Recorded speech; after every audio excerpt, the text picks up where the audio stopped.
Assalamualaikum warahmatullahi wabarakatuh dan selamat sore anak-anak. Waalaikumsalam Waalaikumsalam warahmatullahi Sore warahmatullahi Ibu. wabarakatuh. Sore, Selamat Bu. sore, Ibu. Ya, bagaimana kabarnya anak-anak? Baik Ibu. Alhamdulillah baik, Alhamdulillah Ibu. baik, Bu. Ya, alhamdulillah ya. Kabar semuanya baik. Ibu harap semuanya bisa menjaga kesehatan ya. Nah, sebelum kita memulai pembelajaran kita hari ini, ada baiknya kita berdoa. Silakan kepada ketua kelasnya, Ananda Amin, untuk memimpin kita dalam doa. Oke, sebelum memulai pembelajaran, teman-teman, alangkah bagusnya kita berdoa sesuai dengan agama dan keyakinan masing-masing. Berdoa dimulai.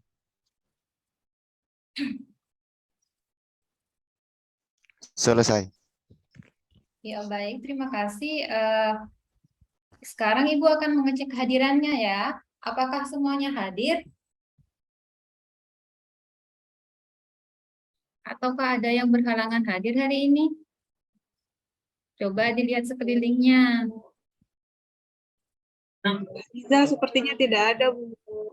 Dan mungkin izin ya, izin. Nah, sekarang kita akan lanjut ya, akan lanjut ke materi kita. Hari ini kita akan belajar tentang bagaimana menggambar fungsi kuadrat ya. Nah, pada pertemuan sebelumnya kita itu sudah belajar tentang persamaan kuadrat ya. Jadi sekarang ini adalah kelanjutan dari pertemuan kita yang sebelumnya. Nah, untuk agar kalian bisa mengingat kembali materi kita pada pertemuan sebelumnya, Ibu sudah menyediakan, Ibu sudah membagikan ya link apersepsi, link kuis untuk apersepsi di grup WA-nya kita ya. Jadi silakan dibuka, kemudian dikerjakan kuis apersepsinya. Silakan.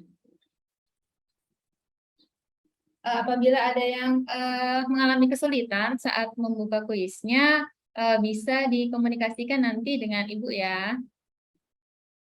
Iya Bu. Itu kan Ibu sudah mencantumkan atau menanyakan ya, menanyakan tentang ciri-ciri dari persamaan kuadrat atau fungsi kuadrat ya. Nah, ciri-cirinya itu adalah derajat tertinggi dari variabelnya berpangkat 2 ya.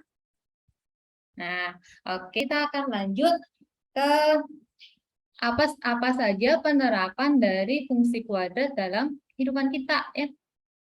Nah, di sini Ibu akan memutarkan video yang berisi tentang penerapan fungsi kuadrat. Silakan. Berikut ini adalah hal-hal yang berkaitan dengan fungsi kuadrat dalam kehidupan sehari-hari kita. Contohnya dalam permainan sepak bola. Nah, di sini lintasan dari tendangan bola tersebut ini membentuk suatu kurva parabola yang mana kita ketahui bahwa kurva parabola itu merupakan bentuk dari grafik fungsi kuadrat. Kemudian yang kedua yaitu pada permainan bola basket. Di sini lintasan yang dilalui bola tersebut ketika dilempar untuk memasuki ring basket juga membentuk kurva parabola. Seperti yang dapat dilihat pada ilustrasi tersebut. Kemudian pada permainan Angry Birds ini juga membentuk lintasan yang berbentuk kurva parabola ya. Nah, selanjutnya tujuan pembelajaran kita hari ini yaitu ada 3. Nah, setelah kalian selesai mengikuti pembelajaran hari ini, kalian itu diharapkan dapat menganalisis bentuk grafik fungsi kuadrat dengan konstanta dengan yang dikaitkan dengan konstanta suku-sukunya. Kemudian kalian juga diharapkan dapat menganalisis bentuk grafik fungsi dikaitkan dengan diskriminannya dengan tepat. Selanjutnya yang tujuan pembelajaran yang terakhir yaitu kalian diharapkan untuk dapat menyajikan grafik fungsi kuadrat dengan tepat ya. Nah, sebelum kita memulai pembelajaran hari ini, Ibu ada sebuah permainan ya. Ibu ada sebuah permainan. Nah, soalnya Ibu lihat ini sudah pada loyo-loyo ini wajah-wajahnya ya. Jadi Ibu ada permainan dulu ya sebelum kita mulai pembelajaran. Nah, sekarang aturan dari permainannya adalah ikuti apa yang Ibu ucapkan ya. Jadi ikuti apa yang Ibu katakan. Nah, sekarang Ibu mulai ya. Ya. Ya, Bu. Ya, setelah Ibu mengucapkan nanti kalian mengikutinya ya. Iya, Bu. Iya, Nah, Ibu. sekarang Ibu memilih 2 objek, yaitu ada 2 hewan ya, ayam dengan sapi. Nah, sekarang kita mulai. Ayam, ayam, sapi, sapi. Ayam, Ayam, ayam, sapi, Ayam, sapi.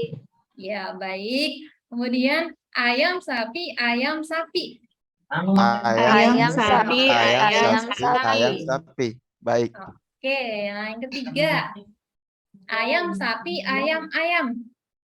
Ada berapa banyak? Sapi, ayam, ayam. Ya, baik. Ada berapa banyak ayam? Ada berapa banyak ayam? Ada berapa banyak ayam? Nah, yang lainnya bagaimana? Yang belum menjawab ya. Nah, Ada yang lainnya masih kurang fokus ya. Ya, itu. Ibu rasa tadi mungkin ada yang ingin menghitung. Berapa kali Iya. tadi ya Ibu Rizka menyebutkan kata ayamnya gitu ya. Nah, jadi padahal tadi aturannya adalah ikuti apa yang Ibu katakan ya, bukan Ibu minta untuk menghitung gitu ya. Nah, baik, setelah kita melakukan permainan ya, Ibu lihat sudah cukup fokus untuk pembelajaran kita hari ini. Kita akan masuk ke kegiatan intinya ya. Yang pertama adalah masalah. Ibu akan menampilkan masalah yang terkait dengan fungsi kuadrat ya. Nah, di sini ada permainan Super Mario ya, atau Mario Bros biasa ya. Mungkin kalian sudah pernah mendengar atau mungkin sudah pernah memainkan juga ya. Ini permainan Super Mario atau Mario Bros. Nah, di sini tampilan sebentar, Ibu akan tampilkan permainannya. Apakah di slide yang Ibu tampilkan sudah tampak permainannya anak-anak? Sudah, Ibu. Sudah, Ibu. Sudah ya, sebentar.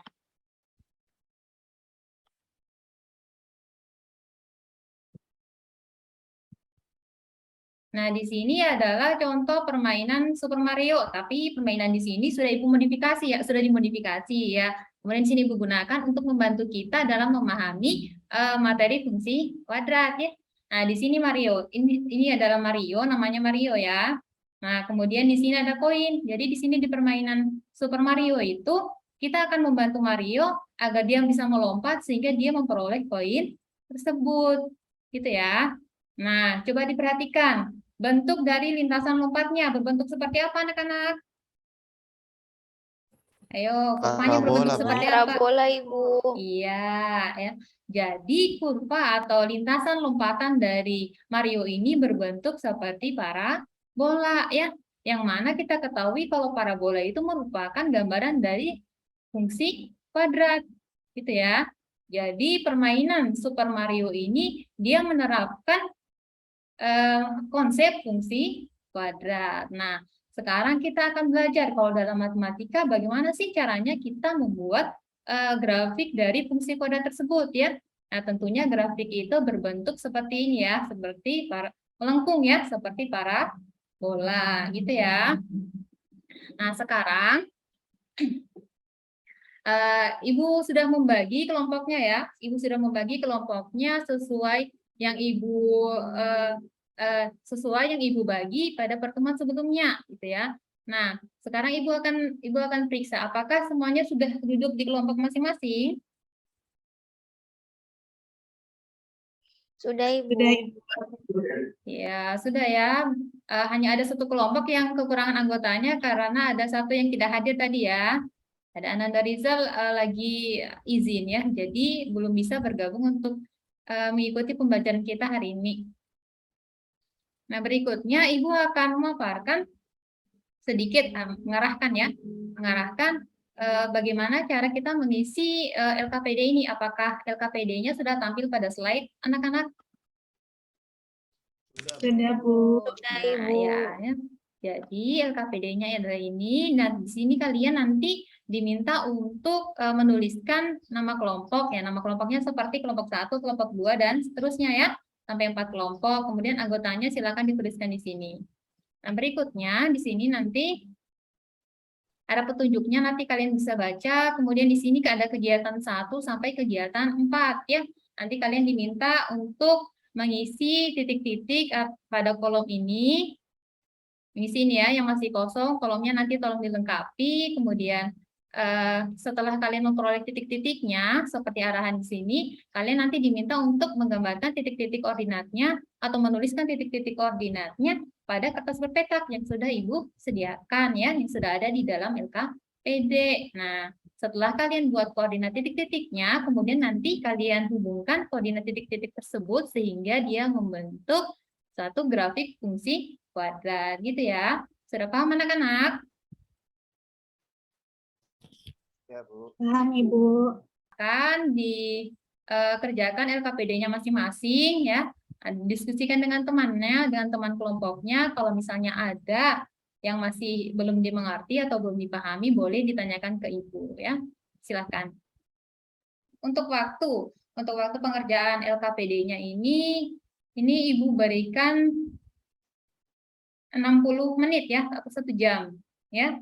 Ibu berikan 1 jam karena ada 4 kegiatan ya. Jadi silakan dimanfaatkan waktunya sebaik-baiknya gitu ya. Iya, Bu. Sudah selesai semua ya LKPD-nya. Sudah selesai semua. Sekarang Ibu akan sebentar. Ibu akan tampilkan di slide PPT-nya. Sekarang Ibu akan menampilkan sebuah video tutorial. Nah, pada minggu kemarin juga Ibu sudah menyampaikan kepada kalian di akhir pertemuan ya, untuk menginstal aplikasi GeoGebra-nya. Nah, apakah sudah diinstal semuanya anak-anak? Sudah, Ibu. Ya, Ibu. Nah, jadi ya sudah diinstal ya. Nah, aplikasi GeoGebra itu nanti akan kita gunakan untuk mengecek kebenaran dari grafik fungsi kuadrat yang tadi Ananda sudah gambar ya. Jadi setelah kita gambar, kita mau lihat apakah grafik tersebut benar atau masih ada yang keliru ya. Misalnya titik-titiknya yang masih keliru. Nah, silakan disimak video tutorial untuk membuat grafik fungsi kuadrat seperti yang Ibu tayangkan pada slide yang Ibu tampilkan ya.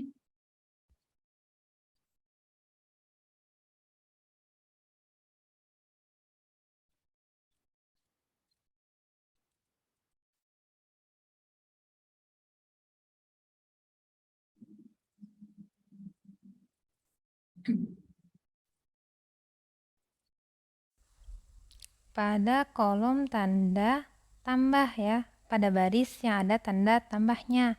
Nah, di sini fungsi kuadrat yang akan kita buat grafiknya yaitu adalah negatif 1/2 X pangkat 2 dikurangi 4X dikurangi 6. Putarkan ya tutorial cara membuat grafik fungsi kuadrat menggunakan GeoGebra. Nah, sekarang Ibu berikan waktu 5 menit untuk kalian untuk mengecek kebenaran dari grafik fungsi kuadrat yang telah kalian buat ya. Silakan. Kalau misalnya ada yang perlu diperbaiki, silakan diperbaiki ya. Sebelum itu Ibu mau menanyakan apakah kalian sudah paham cara menggambar grafik fungsi kuadrat menggunakan GeoGebra? Sudah, Ibu. Sudah, Ibu. Sudah paham semuanya? Paham, Ibu. Ya, baik. Nah, silakan ya, silakan dicek pekerjaan kelompoknya masing-masing. Nah, apakah gambarnya sudah tepat atau belum ya? Nah, apakah sudah selesai anak-anak? Sudah, Ibu. Sudah, sudah Ibu. ya. Saat kalian mengecek, apakah ada yang masih melakukan kesalahan pada gambarnya atau sudah benar semua? Ada, Ibu. Lagi diperbaiki, Bu. Ya, baik ya. Jadi tolong segera diperbaiki ya. Setelah itu, nanti setelah kalian memperbaiki grafiknya, nanti kita akan presentasi ya. Nah, akan presentasi, nanti caranya bagaimana? Nanti presentasinya itu dari bangkunya kalian saja ya. Kan kita 4 kelompok ya, membentuk persegi nanti. Jadi membentuk persegi, jadi nanti kalian berdiri saja di kelompok masing-masing ya, yang presentasi berdiri. Nanti untuk memperlihatkan gambar grafik fungsi kuadrat yang telah dibuat. Setelah itu nanti kalian akan membacakan kesimpulan yang kalian peroleh saat mengerjakan kegiatan tersebut, gitu ya. Nah, kemudian pada LKPD tersebut ada 4 masalah ya. Ada 4 masalah. Jadi nanti karena kita ada 4 kelompok, jadi nanti masing-masing sesuai nama kelompoknya ya. Dan nama kelompoknya, kelompok 1 akan mengerjakan kegiatan 1, begitu seterusnya sampai kelompok 4 akan mengerjakan kegiatan 4 ya. Apakah sudah paham? Sudah ya. Nah, kelompok 1, silakan kelompok 1 untuk presentasi ya. Sebentar, jadi nanti di kelompok 1, kelompok satunya itu Ibu persilahkan, Ibu pilih ya, Ibu pilih 1 orang untuk menyampaikan kesimpulannya ya. Nanti Ibu pilih Ananda Moya mungkin bisa? Bisa, Ibu. Nah, jadi nanti Ananda silakan perlihatkan grafiknya, kemudian nanti sampaikan kesimpulannya ya. Nah, untuk teman-teman yang lain silakan diperhatikan ya, teman-teman kelompok lain silakan diperhatikan kalau misalnya nanti ada tanggapan. Jadi nanti ditanggapi di akhir setelah presentasi, Ananda Moya sudah presentasi, nanti yang lainnya baru menanggapi, gitu ya. Nah, silakan Ananda Moya. Ya, Bu, terima kasih. Selamat pagi teman-teman semuanya. Saya mewakili kelompok saya untuk mempresentasikan hasil diskusi kami. Jadi ini adalah hasil diskusi kami. Ini grafik yang tadi kami sudah gambar. Grafiknya terbuka ke atas dan ada juga yang terbuka ke bawah. Itu saja penyampaian diskusi dari kelompok kami. Terima kasih. Ya, baik. Kemudian, apakah ada tanggapan dari kelompok lain, dari kelompok 2, apakah ada tanggapan atau tidak? Tidak ada, Ibu. Sudah Tidak ada sama, ya. Ibu. Iya. Oh, sama ya. Ternyata Iya, sama Ibu. sudah. Jawabannya ya. Nah, Iya, Ibu, jawabannya. ya, baik. Sekarang alhamdulillah semua kelompok sudah tampil ya, dari kelompok 1 sampai kelompok 4 sudah tampil semua. Ibu lihat pekerjaannya juga sudah bagus, gambar grafiknya juga bagus yang dibuat ya. Kemudian juga sudah bisa menarik kesimpulan ya, sudah bisa menganalisis apa kaitan dari koefisien dari variabel-variabel tersebut dengan bentuk grafik. Kemudian sudah ada juga yang bisa menentukan kaitan dari diskriminannya ya, diskriminannya terhadap bentuk grafik tersebut ya. Kemudian juga kalian sudah dari 3 kegiatan yang pertama, kalian sudah dilatih untuk menggambar grafik fungsi kuadrat. Seperti itu ya. Jadi kesimpulannya itu untuk grafik yang untuk nilai A yang lebih dari 0 itu nanti grafiknya akan terbuka ke atas ya. Kemudian kalau A kurang dari 0 itu akan terbuka ke kemana? Ke bawah, Ibu. Ya, jadi kalau A-nya kurang dari 0 akan terbuka ke bawah gitu ya. Nah, selanjutnya begitu juga untuk nilai C dari yang merupakan konstanta dari fungsi kuadrat juga berpengaruh terhadap grafik fungsi kuadrat. Itu berpengaruh pada geserannya. Kalau misalnya C-nya lebih dari 0, berarti dia akan bergeser ke atas. Kalau kurang dari 0, berarti akan bergeser ke bawah ya. Begitu juga dengan diskriminannya. Nanti diskriminannya itu dia akan mempengaruhi titik potong terhadap sumbu X. Kalau D-nya lebih dari 0, berarti nanti akan ada 2 titik potong terhadap sumbu X gitu ya. Kalau misalnya D kurang dari 0, apakah dia memotong sumbu X atau tidak, anak-anak? Tidak, Ibu. Tidak, Ibu. Iya, betul ya. Jadi kalau D kurang dari 0 itu tidak memotong sumbu X ya. Nah, begitu. Baik, selanjutnya kita akan sebelum kita lanjut kegiatan berikutnya, kita berikan aplaus dulu kepada semua kelompok ya. Ibu rasa sudah sangat luar biasa presentasinya ya.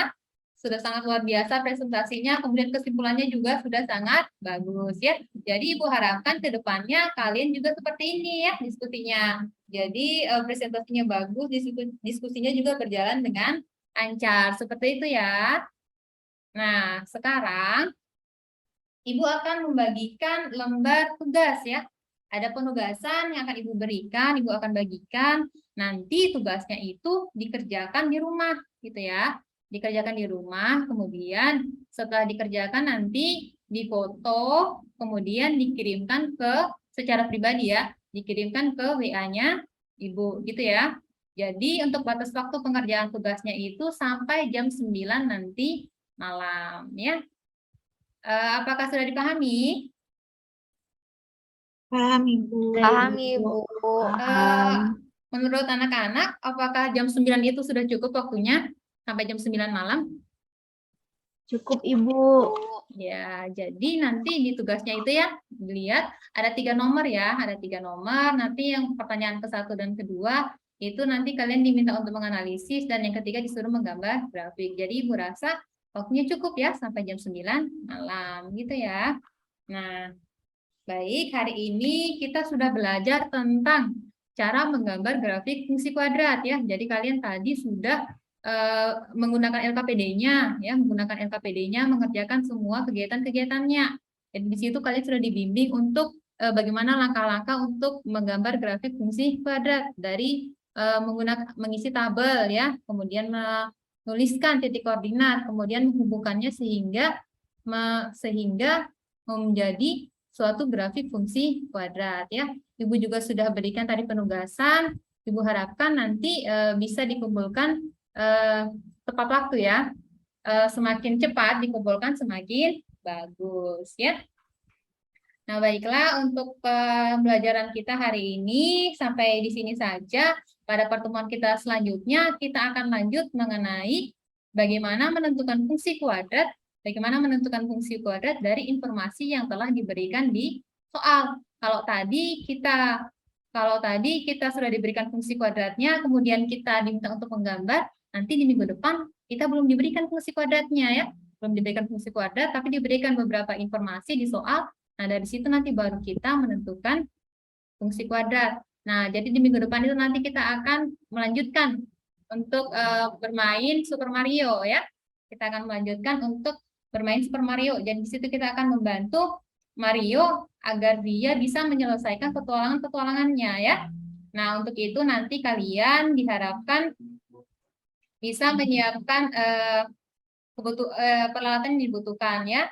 Nah, untuk laptopnya sendiri nanti kita akan menggunakan Chromebook dari sekolah ya. Nah, kalian nanti diminta untuk membawa handphone saja seperti hari ini ya. Jadi nanti kita akan gunakan handphonenya untuk kegiatan persepsi ya, untuk mengulas pembelajaran kita yang sebelumnya. Kemudian nanti akan kita gunakan untuk mengecek kebenaran dari grafik fungsi kuadrat seperti itu ya. Nah, apakah sudah dipahami anak-anak? Udah, Ibu. Udah, Ibu. Iya, Udah, baik. Ibu. Ya, terima kasih atas antusiasnya hari ini ya. Terima kasih atas partisipasinya, sudah sangat bagus sekali ya. Ibu mohon maaf apabila banyak kekurangan ya atau ada salah kata, Ibu mohon maaf. Sampai jumpa di pertemuan selanjutnya. Wassalamualaikum warahmatullahi wabarakatuh. Waalaikumsalam warahmatullahi wabarakatuh. Waalaikumsalam warahmatullahi wabarakatuh. Waalaikumsalam warahmatullahi wabarakatuh. Makasih, Bu. Iya, sama-sama Nandanin.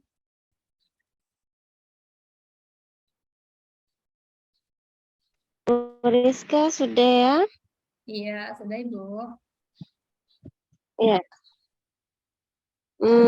Oke. Mungkin dari Bapak Ibu guru, Anda yang ingin, ya.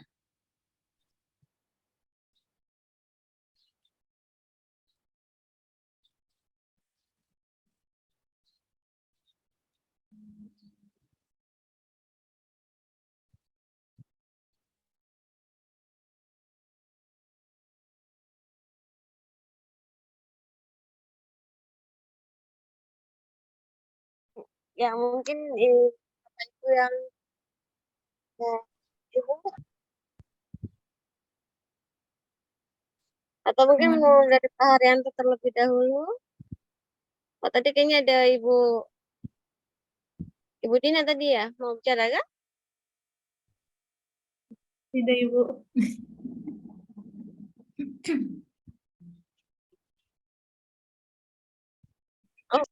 Ya, makasih Bu. Bu Rizka, Iya, Pak.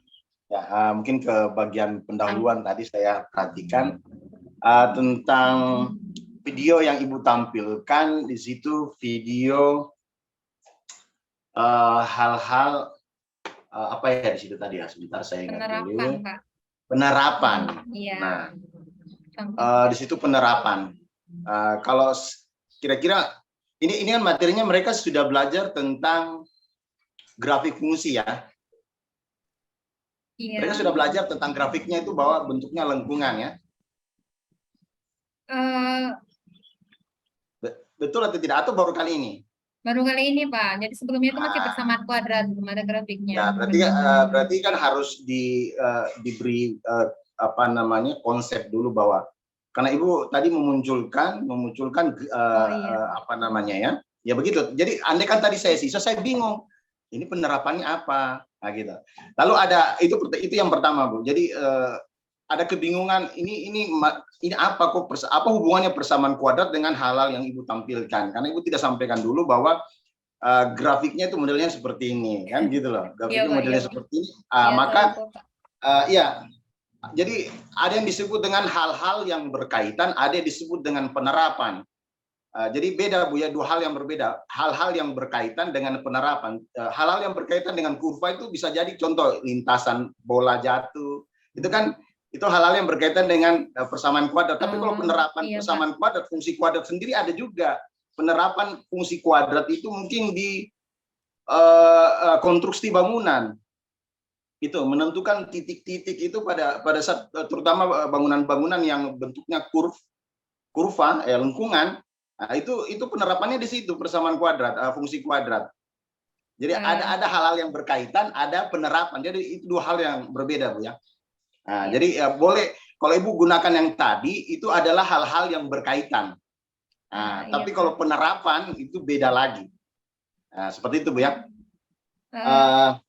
Izin Pak, menanggapi dulu sebentar. Tadi itu di akhirnya ada tentang konstruksi jembatan Pak, gitu. Jadi jembatan itu bisa dipakai sebagai penerapan. Iya. Ya, itu bisa dipakai penerapan. Iya, Pak. Tapi sebagian besar itu kan lintasannya. Jadi tapi kata kuncinya adalah ketika saya misalnya tadi sebagai siswa saya akan bingung ini apa kok tadi itu kok lintasan, memang kita belajar apa? Karena bahasanya, judulnya adalah persamaan kuadrat. Nah, jadi di persamaan kuadrat itu apa sih yang ada? Harusnya dijelaskan dulu, lalu kemudian oh ternyata ini loh penerapan persamaan kuadrat. Oh ya, betul ya. Oh ya. Anak-anak termotivasi ketika Ibu cerita ini, ternyata persamaan kuadrat atau fungsi kuadrat ini bisa diterapkan di dalam misalnya konstruksi bangunan, contoh konstruksi apa namanya jembatan, yang jembatan modelnya lengkungan seperti itu. Jadi anak-anak termotivasi, oh iya, ternyata belajar ini tuh tidak percuma. Ada manfaatnya, ya walaupun manfaatnya tidak dirasakan saat ini, mungkin kemudian hari ketika mereka melanjutkan studi. Seperti itu yang pertama, Bu. Yang kedua bagian penutup. Coba Ibu lihat di situ di bagian penutup tadi Ibu melakukan refleksi. Cuma melakukan refleksinya sendiri, tidak bersama-sama siswa. Yang mana? di RPP, seharusnya kan ada tanya jawab ya. Tadi kan di situ ada collaboration and communication, artinya ada apa namanya Ibu menyampaikan ke siswanya. Jadi siswanya harusnya melakukan refleksi juga. Ibu bertanya ke siswanya, tadi kita belajar apa sih? Gitu toh. Jadi harus ada komunikasi, harus ada kolaborasi. Karena Ibu sendiri yang menuliskan di situ bahwa melakukan refleksi, peserta didik bersama guru melakukan refleksi, betul Bu ya? Ya, gini Pak. Gimana? Ada pembelaan sedikit. Gimana?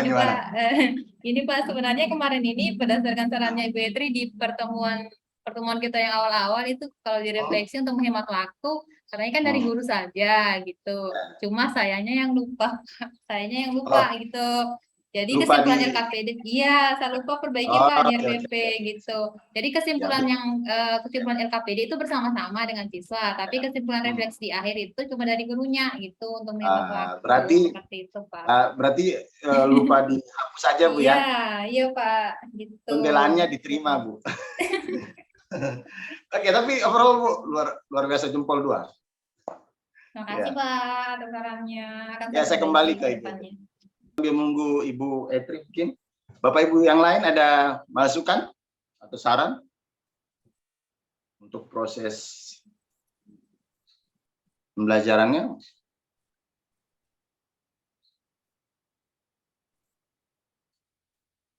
Atau kesan-kesan jadi siswa? Ya silakan.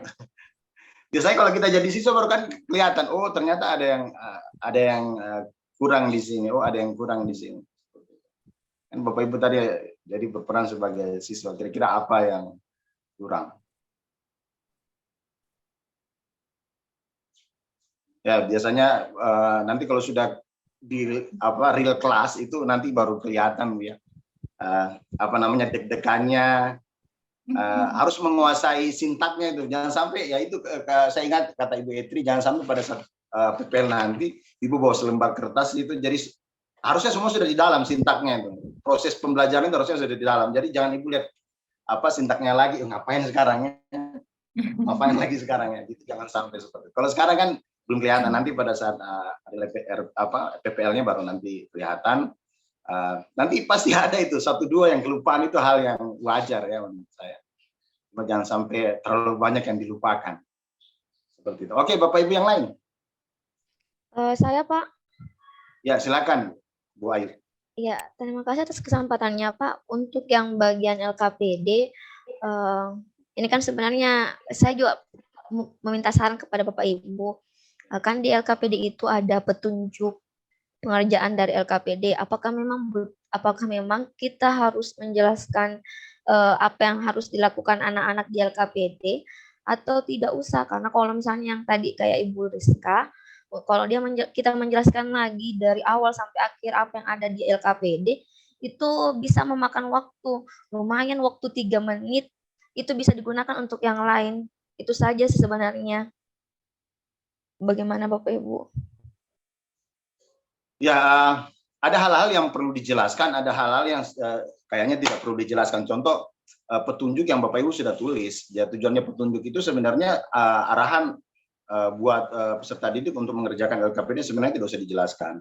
Tapi kadang-kala ada hal-hal teknis yang perlu dijelaskan. Hal-hal teknis di luar daripada langkah-langkahnya ya, di luar daripada langkah-langkahnya. Tapi misalnya kayak tadi Ibu Dina itu menjelaskan awalnya itu adalah memasukkan data, itu enggak apa-apa dijelaskan kan, di situ kan tidak ada petunjuknya secara ini kan. Tapi setelah itu kan ada langkah-langkah yang harus mereka lakukan. Saya pikir lebih baik ya, artinya begini, pembelajaran abad 4 titik apalah itu 4.0 ya. Ya, itu kan mengharuskan guru tidak menjadi pusat pembelajaran, tapi yang menjadi pusat pembelajaran itu adalah siswa. Itu kalau bisa jangan terlalu banyak berbicara. Artinya boleh tapi jangan terlalu banyak. Serahkan kepada mereka.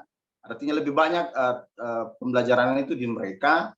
Mungkin nanti pada saat proses diskusi itu kan ada komunikasi antara peserta didik dalam kelompok ke guru. Jadi saya pikir disitulah proses yang harus kita perhatikan. Sementara kalau untuk penjelasan materi, ya kayak misalnya gini, tadi Ibu Dina juga saya lupa komentari masalah menjelaskan materi itu sebenarnya kan garis besar saja. Langkah-langkahnya kan ada di modul.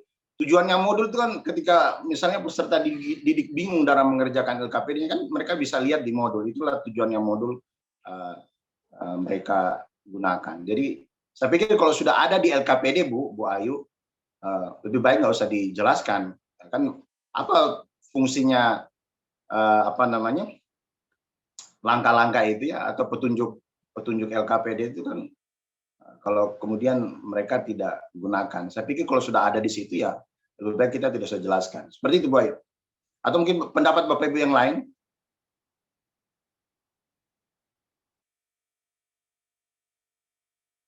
Tapi kalau di luar apa namanya yang ada di LKPD itu kan bolehlah kita jelaskan seperti yang tadi mungkin tidak dituliskan secara langsung di LKPD boleh kita jelaskan. Tapi kalau sudah masuk ke ranah mereka mengerjakan step by step itu, lalu ada langkah-langkahnya sebenarnya tidak perlu kita jelaskan. Nanti prosesnya nanti mereka yang bertanya. Nanti ada pertanyaan baru Ibu jawab. Begitu. Atau Bu Etri sudah bergabung?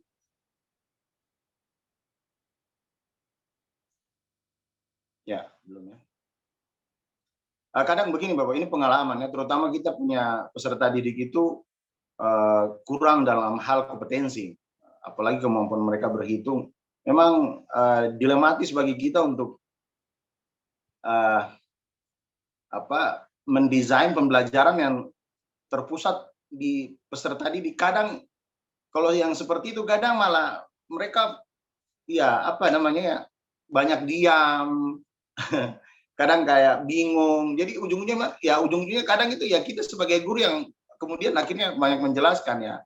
Nah ini PR tersendiri untuk kita karena memang pendidikan ini di Indonesia ini tidak merata ya. Mungkin kalau di daerah-daerah perkotaan, di kota-kota maju, saya pikir peserta didiknya juga sudah memiliki kompetisi yang lebih baik. Mungkin hal-hal seperti ini saya rasa tidak terjadi. Tapi beda dengan kita yang di daerah, terutama yang di daerah pelosok, apalagi daerah 3T, yang peserta didiknya susah. Jangankan berkomunikasi dengan baik, berkomunikasi saja itu susah, apalagi berkolaborasi. Nah, jadi berkolaborasi itu kan syaratnya adalah komunikasi, Bapak Ibu. Sementara kalau komunikasinya saja susah, gimana berkolaborasi? Nih. Jadi itulah kita punya kelemahan, tapi itu tantangan tersendiri kita di daerah. Saya pikir Bapak Ibu juga mengalami hal yang sama. Ya, Bapak Ibu yang lain? Bagaimana Bu Ayu? Iya Pak. Terima kasih atas jawabannya Pak. Iya. Ya itu tadi mengingatkan juga apa yang disampaikan Ibu Etri ya, bahwa kalau bisa dalam peer teaching maupun PPL nanti ya itu